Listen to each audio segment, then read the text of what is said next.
Synchro. Et regardez, je suis sur YouTube.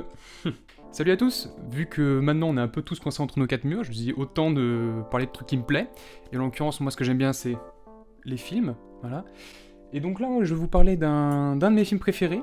Un film avec des ex maléfiques, des combats de monstres géants et des vegans avec des super pouvoirs. Je vais vous parler de Scott Pilgrim.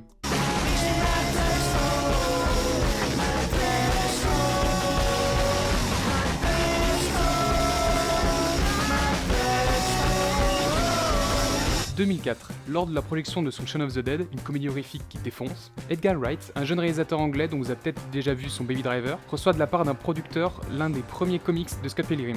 Écrit et dessiné par Brian O'Malley, il raconte l'histoire de Scott Pilgrim, un gars de 22 ans dans un univers imprégné de pop culture. Edgar est tout de suite enthousiasmé par l'idée et se dit qu'il y a moyen d'y aller à fond et de laisser son imagination proposer des trucs fous. Petite anecdote sympa, Edgar, il savait pas qu'il était myope jusqu'à ses 20 ans, ce qui fait qu'au lycée il voyait pas du tout le tableau et il passait son temps à regarder par la fenêtre et à faire des gribouillis, à rêvasser quoi. Mais bon, bref, de quoi ça parle Scott Pilgrim?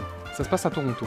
L'histoire suit Scott, un mec un peu chez-père qui ne fait pas grand-chose de sa vie à part jouer dans un groupe de rock, les Sex Bob-Bomb. Contraction de Sex Bomb, un titre du groupe Flipper que notre petit musicos va nous interpréter. Et de Bob-Bomb, les petits monstres dans Mario. Il va faire la rencontre de Ramona, une américaine blasée qui débarque dans le coin. Coup de foudre, blablabla, Scott content, mais problème, pour pouvoir sortir avec elle, il va falloir qu'il affronte ses 7 ex maléfiques. Dès lors, le film prend une structure de jeu vidéo de combat avec les rencontres avec chacun des ex ou des boss. Donc nous avons un Nemo qui nous fait une choré à la Bollywood, Captain America qui prend une grosse voix et fait du skate les sourcils froncés, un vegan avec des pouvoirs psychiques, une petite meuf qui crie à chaque scène où elle apparaît, 2 japonais qui font du piano, et un hipster qui a avalé son chewing-gum.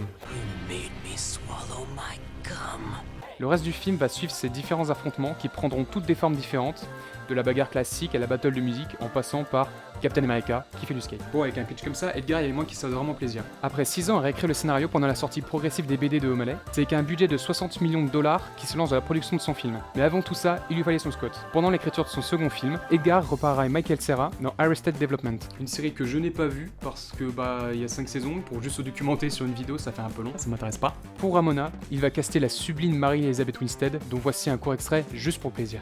The camera said something kind of cute. Le tournage démarre donc à Toronto où se déroule l'action du film. Et voici donc sans plus attendre quelques petites anecdotes de tournage.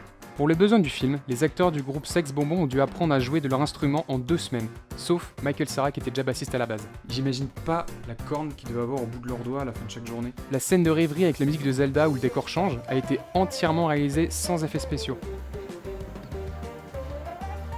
Vu tous les combats qu'il y a dans le film, les acteurs ont eu le droit à un entraînement bien costaud à base de pompes le matin et de combats avec des bâtons. Le coordinateur des cascades, conseillé par nul autre que Guillermo del Toro, a été un gars qui a bossé dans les films de Jackie Chan, d'où le fait que les combats ont vraiment de la patate.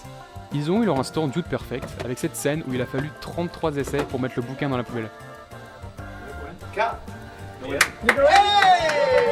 La fin qu'on a dans le film, attention spoiler, a été faite lors de reshoot.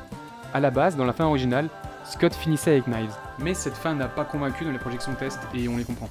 L'histoire est fortement inspirée de la vie de l'auteur de la BD. Comme son personnage Scott, il vivait à Toronto, il faisait partie d'un groupe, il avait un coloc, sa copine était américaine et parmi les ex de sa copine, l'un s'appelait Matthew, qui a été le nom d'un des ex du film.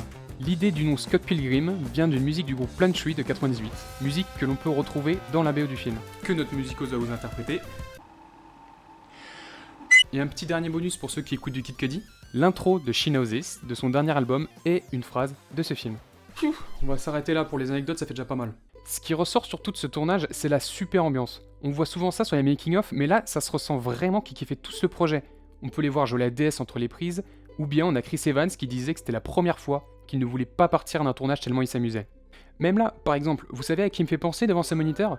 Il me fait penser à Tarantino. D'ailleurs, Tarantino c'est un bon pote à Edgar, et c'est lui-même qui lui a conseillé de mettre les crédits qu'il voulait mettre à la fin, juste après la scène d'intro. L'équipe du film est même restée pote 10 ans après, parce qu'on a pu les retrouver en 2020 sur un live caritatif pour relire le script. Et mon dieu, cette moustache. Mais alors, avec une proposition aussi originale, ça devait que marcher, non ? Ben non, ça fait un flop à sa sortie en 2010, avec un résultat de 47 millions de dollars, ne rentrant même pas dans ses frais. Bon, après coup, il a eu le droit à un second souffle lors de sa sortie en VOD, et puis surtout, il s'est créé une belle fanbase. Fanbase dont je fais partie. J'ai découvert ce film, j'étais en 3ème je crois, et puis je compte pas le nombre de personnes à qui j'ai montré ce film, vraiment.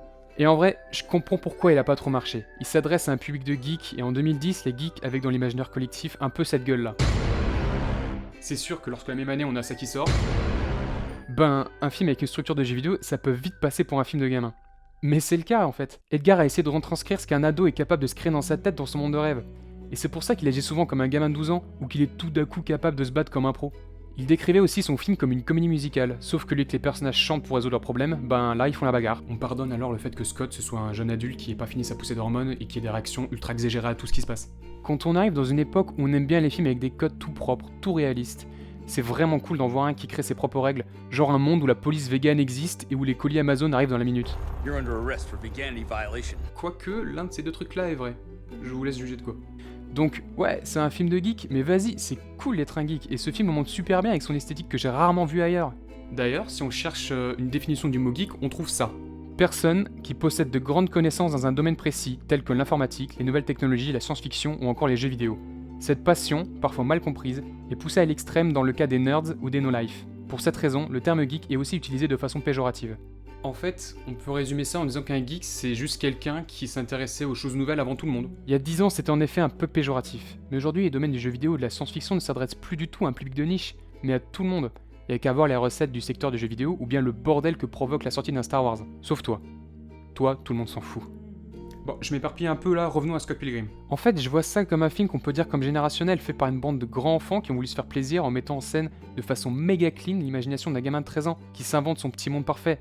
Sérieusement, le vegan Super Saiyan, je m'en remets pas. Et ce gamin de 13 ans, ça a été moi, et ça m'a parlé. Et puis faut dire, le film est vraiment drôle, il y a des scènes qui me mettent au sol. Mais là, vous le voyez bien qu'il y a une esthétique ultra unique qu'on voit pas dans beaucoup de films. Si, j'en ai un qui me vient là, ça s'appelle Detention, et c'est un film où t'as un moment, t'as des mecs qui voyagent dans le temps à bord d'un ours empaillé, et c'est réalisé par le gars qui a fait le clip de Toxic de Britney Spears. J'ai rien compris, mais c'était super marrant comme film. Alors si vous l'avez pas vu, ben foncez, c'est une dinguerie. Bon, en tout cas, j'espère que cette vidéo était plutôt propre, que j'ai pas l'air trop un peu embarrassé dans la caméra, même si pareil, devant un objectif comme ça, déjà faut que je regarde l'objectif, pas le retour. Je me cherche encore un peu pour le moment, je sais pas trop dans quoi je me lance, si je continue à faire des vidéos après, mais là c'est juste histoire de m'occuper un peu, tu vois. Donc là c'est le moment avec le youtubeur qui dit abonne-toi, pouce bleu machin, mais vas-y, tu fais comme tu veux, moi je m'en fous. Du coup on va voir si je retrouve la motive de me lancer dans un projet comme ça, et si c'est le cas, bah je te dis à la prochaine. Salut!